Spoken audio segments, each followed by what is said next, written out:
આ રવા ઈડલી એટલી ટેસ્ટી બને છે કે નથી સાંભારની જરૂર કે નથી ચટણીની. બનાવીને મૂકીએ કે ટિફિનમાં લઈ જાય તો લાંબા સમય સુધી રબર જેવી નથી થતી, એકદમ સોફ્ટ રહે છે. વિડીયોમાં એવું પ્રીમિક્સ બતાવ્યું છે જેનાથી જ્યારે મન થશે ત્યારે માત્ર 20 જ મિનિટમાં ઈડલી બનીને તૈયાર થશે. વિડીયો પસંદ આવે તો લાઈક આપી ચેનલને સબસ્ક્રાઇબ જરૂર કરજો. Happy cooking, enjoy eating. આપણે એક પેન લીધું છે ને ગેસની ફ્લેમ એકદમ સ્લો રાખીએ છીએ. 2 ચમચી ઘી એડ કરીએ. ઘી થોડું ગરમ થાય પછી આપણે 10 કાજુના ટુકડા કરી લીધા છે, 1ના 2 ભાગ તે એડ કરીએ. કાજુ આપણે થોડા ગોલ્ડન થાય તેટલા રોસ્ટ કરીએ. આપણા કાજુ સરસ ગોલ્ડન થઈ ગયા છે, આપણે તેને કાઢી લઈએ.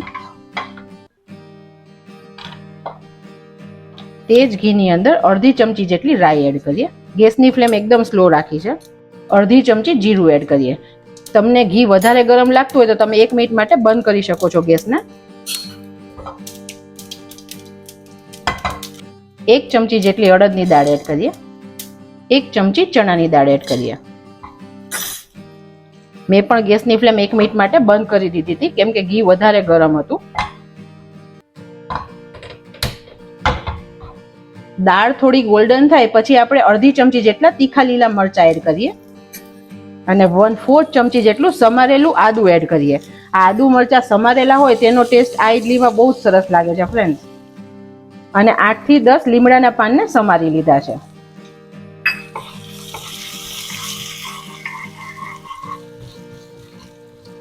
હવે આપણી દાળ પણ સરસ ગોલ્ડન થઈ ગઈ છે. 1/4 ચમચી જેટલી હિંગ એડ કરીએ.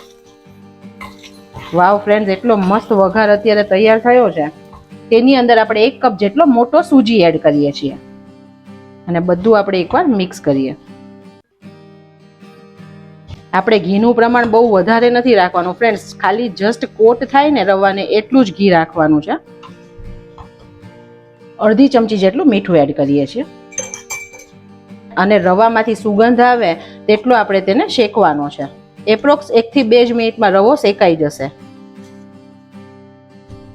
હવે આપણો સોજી શેકાઈ ગયો છે તો આપણે ગેસની ફ્લેમ બંધ કરીએ. આપણે તેને એક બાઉલની અંદર કાઢી લઈએ. થોડું ઠંડુ થવા દઈએ. આ આપણું રવા ઇડલીનું પ્રીમિક્સ બનીને રેડી છે, જેને તમે ફ્રીજમાં 2 થી 2.5 મહિના સુધી સ્ટોર કરી શકશો ફ્રેન્ડ.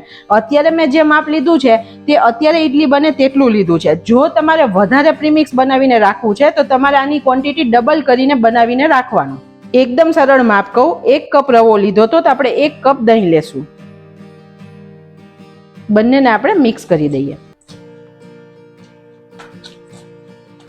દહીં અત્યારે ફ્રેન્ડ્સ આપણે મીડિયમ ખાટું હોય તેવું લીધું છે. દહીં નાખ્યા પછી આપણા બેટરની કન્સિસ્ટન્સી થીક છે, તો હવે જરૂર પ્રમાણે પાણી નાખીને આપણે બેટર બનાવીએ. અત્યારે મેં 1 ગ્લાસ પાણી લીધું છે, જોઈતા પ્રમાણે બેટરમાં નાખીએ.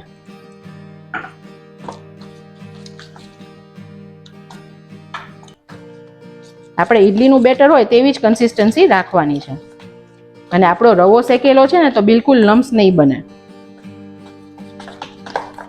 ફ્રેન્ડ્સ, આમાં બહુ વધારે પાણી પડી જાય ને તો ઇડલી આપણી ફૂલે નહીં અને બહુ હાર્ડ બેટર હોય ને તો બહુ કડક ઇડલી બને.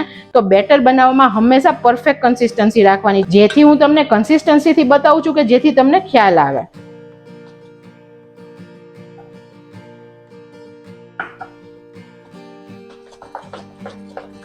અત્યારે આપણું બેટર ચમચામાંથી પડે તેવું છે અને અત્યારે આ કન્સિસ્ટન્સી પરફેક્ટ છે.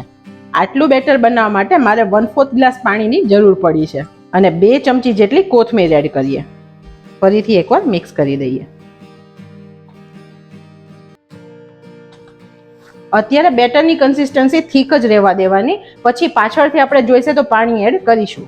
બેટરને આપણે 10 મિનિટ માટે રેસ્ટ આપીએ. બીજી સાઈડ આપણે સ્ટીમરને પણ ગરમ થવા મૂકીએ. 1 લીટર જેટલું પાણી લીધું છે, એપ્રોક્સ આ લાઈનથી અડધું પાણી લીધું છે. વાસણમાં બિલકુલ ક્ષારના ડાઘા ના લાગે તેની માટે આપણે લીંબુની સ્લાઈસ એડ કરીએ અને ગેસની ફ્લેમ મીડિયમ રાખીએ છીએ. ઇડલીના મોલ્ડને આપણે તેલથી ગ્રીસ કરી લઈએ. 10 મિનિટ પછી આપણે બેટરને જોઈએ. રવો પાણી પી અને ઘણો ઘટ્ટ થઈ ગયો છે, તો આપણે ફરીથી કન્સિસ્ટન્સી સેટ કરીએ. પહેલા 2-3 ચમચી જેટલું પાણી એડ કર્યું છે. તમે આ ટાઈમે ફ્રેન્ડ્સ મીઠું પણ ટેસ્ટ કરી શકો છો. તમારે પ્લસ કરવું હોય ટેસ્ટે તો તમે પ્લસ કરી દેજો.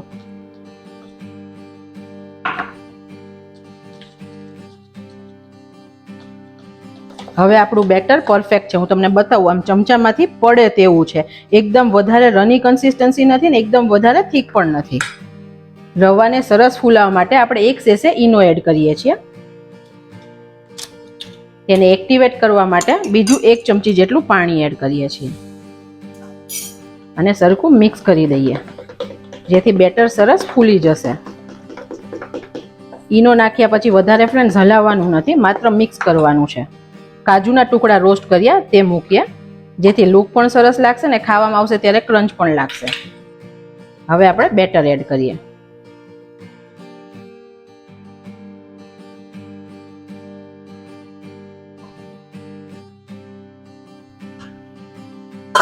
વાવ ફ્રેન્ડ્સ, પાણી પણ સરસ ગરમ થઈ ગયું છે. આપણે ઈડલીને સ્ટીમ થવા મૂકીએ અને 10 મિનિટ માટે સ્ટીમ થવા દઈએ. બીજા પેનમાં પણ આપણે ઈડલીને સ્ટીમ થવા મૂકીએ. 10 મિનિટ પછી આપણે ખોલીને ચેક કરીએ. વાવ ફ્રેન્ડ્સ, આપણી ઈડલી એકદમ સરસ ફૂલી ગઈ છે. તમે કોઈ પણ ટૂથપીક અથવા ચપ્પુથી ચેક કરી શકો છો. આવી રીતે વચ્ચે નાખીને જોવાનું, જો ટૂથપીક ક્લિયર આવે અને હાથમાં ના ચોટે તો એકદમ પરફેક્ટ ઈડલી રેડી છે. ગેસની ફ્લેમ બંધ કરીએ. બીજું પણ આપણે ચેક કરી લઈએ. આ ઈડલી પણ રેડી છે.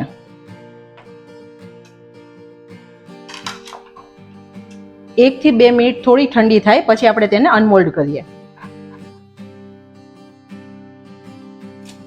એકદમ મસ્ત ઈડલી બનીને તૈયાર થઈ. તમે જુઓ કેટલી સરસ જાડી પડી છે.